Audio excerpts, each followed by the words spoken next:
Alright, so this just came in, GT35 2RR, CxRacing brand. Obviously you got that there, made in China, special. Gonna go ahead and do an unbox video and kind of give you guys my little input on this.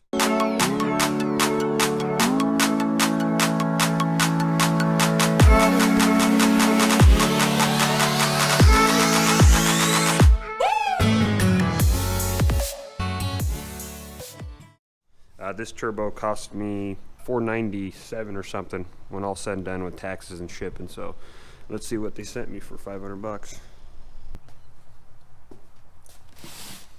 So right off the bat, the packaging is actually fairly well.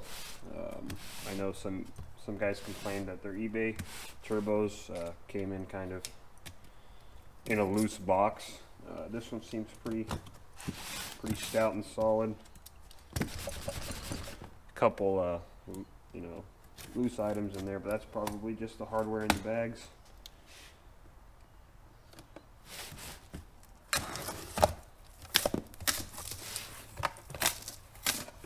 So it's almost like there's actually two boxes.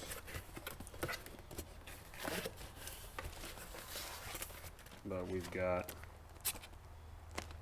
gaskets, and looks like some sort of a manual, or yeah, right here. So there's the turbo, that's how it sits.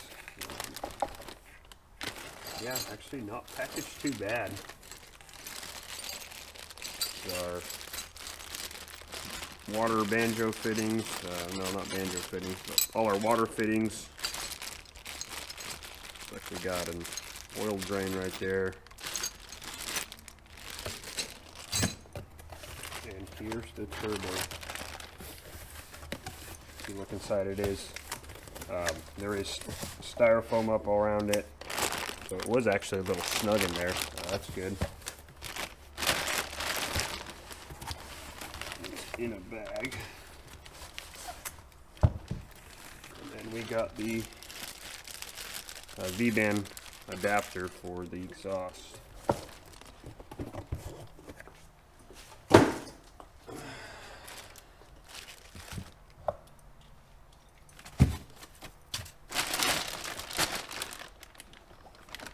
So this is a, apparently it's a dual ball bearing turbo.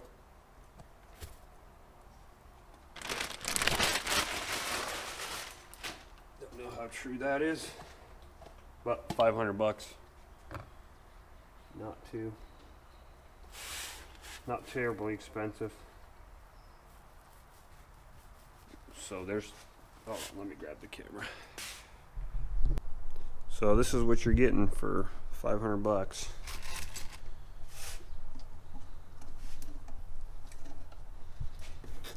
It does have a serial number on it. I don't know how authentic that is, but it does say the model GT35 2RR. I don't know if you guys can see that. This is an anti-surge. Oh, there's actually like no shaft play. It's a little surprising.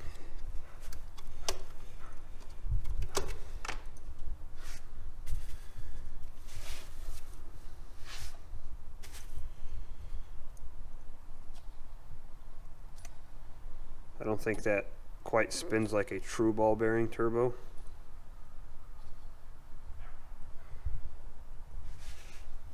But we are going to put it to the test, see how long it lasts in my car.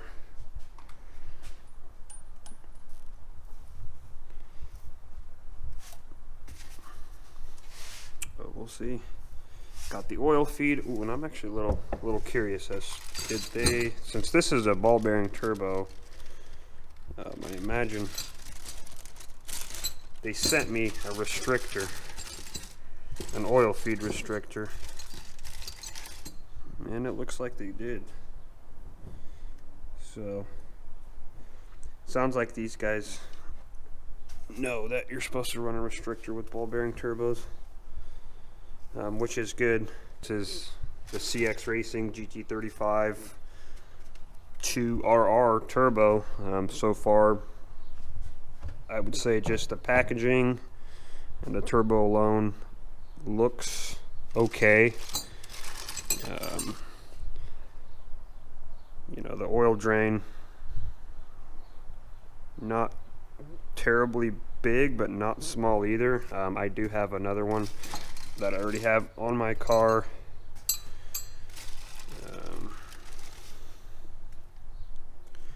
Looks like they have, ooh, look on the inside of there, there's some, looks like some metal shavings from the holes they drilled in there.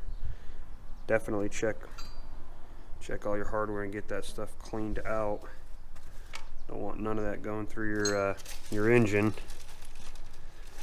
These 4 bolts, oh, there's more of them.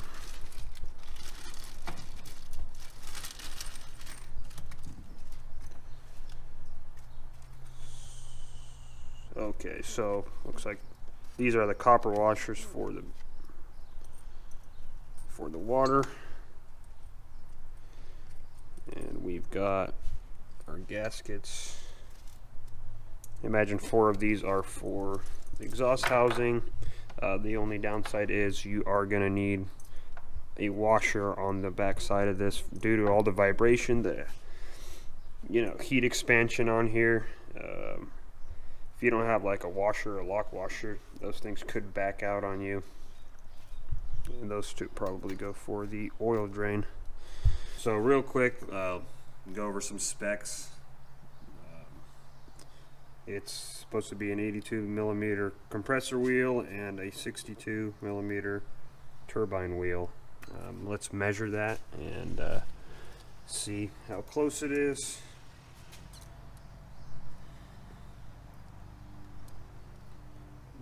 So I know different turbo manufacturers, you know, the numbers could either be the inside of the turbine or the outside. We'll just measure both on here.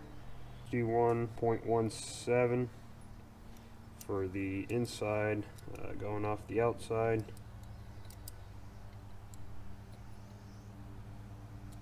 We got 81.99, so pretty much 82. So I imagine their measurement is off the outside. Let's go measure the back. And the only way I can really get in there is do something like this, and it's kind of generic, and I'm not going to get an exact measurement, but it'll be pretty close. So 63.4, and I'm sure I was a little wide. You can see there's a little bit of clearance over there, so I'd say that's pretty close to 62 millimeters. So not bad. Their measurements are actually on point. I did get a different housing for it, one I already painted.